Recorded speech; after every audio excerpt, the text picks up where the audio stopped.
Hey fermenters, it's been about 10 or 14 days since I started my primary fermentation of kombucha. Now it's almost ready to be put in secondary fermentation, but before that happens, we want to taste it and make sure it's at the right level. Let's check it. So here we are, it's sat undisturbed for about a little over 14 days now. And I'm going to carefully unscrew the lid and pull off the cap. And you can see a nice new SCOBY has formed.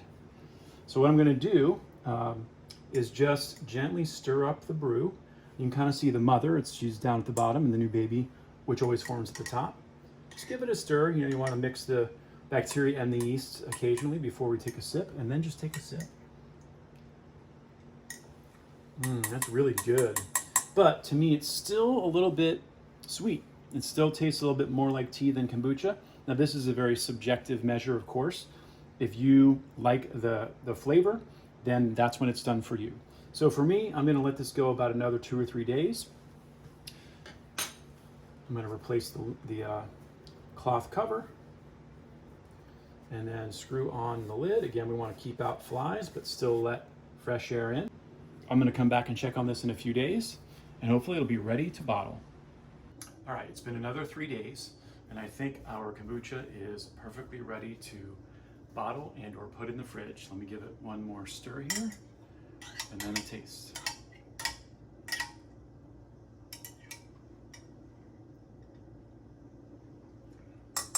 That is spot on. So it's just that right balance between sweet and tart. In fact, a little tiny bit on the sweet side, and that's going to help us during our secondary fermentation.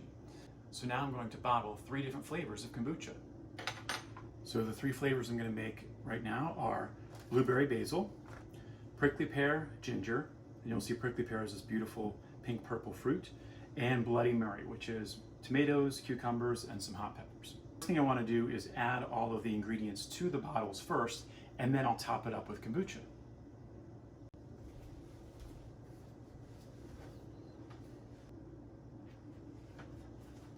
So I'm just going to stuff the leaves down in the bottle first, and this is a 1 quart size bottle, about 32 ounces.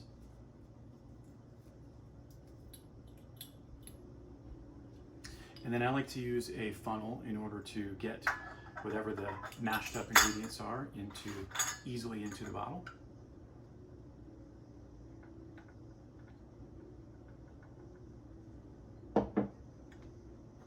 And then I'll often take either a chopstick or maybe a straw if some of the ingredients get stuck. Just kind of mash them down in there. And finally, I take the kombucha, and this is where this slotted lid comes in handy. And basically, I can just pour it directly into the bottle. I'm still going to use the funnel, of course, to improve my odds of not making a mess, but basically the SCOBY can get left behind if you use the slotted lid. So I'm just going to carefully start pouring.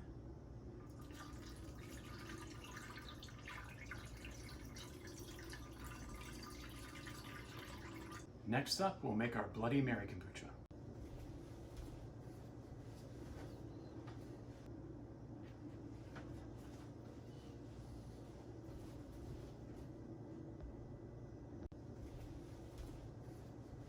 And our final flavor today will be ginger and prickly pear.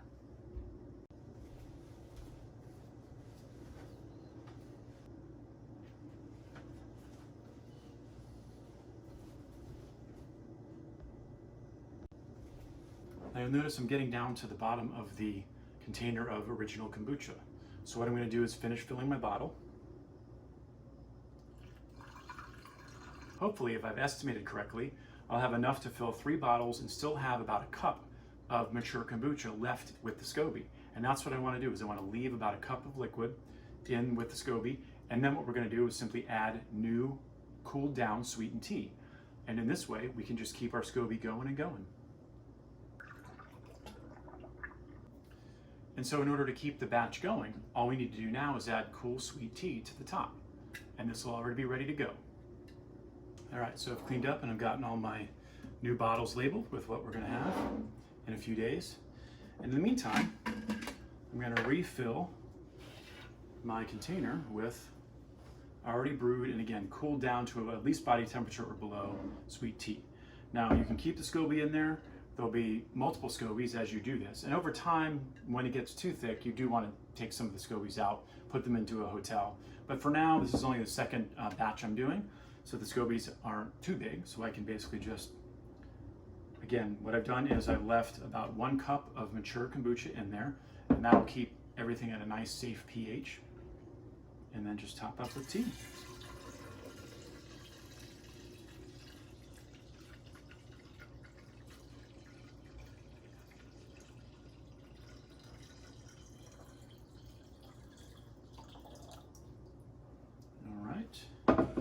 And I've created a new date label.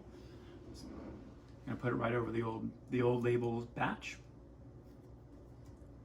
Replace with my cloth cover and secure the lid again.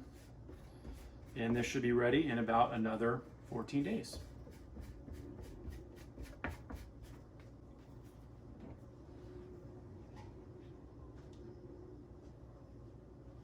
And that's how you can use your Fermenters Club batch brewer as a continuous brewer.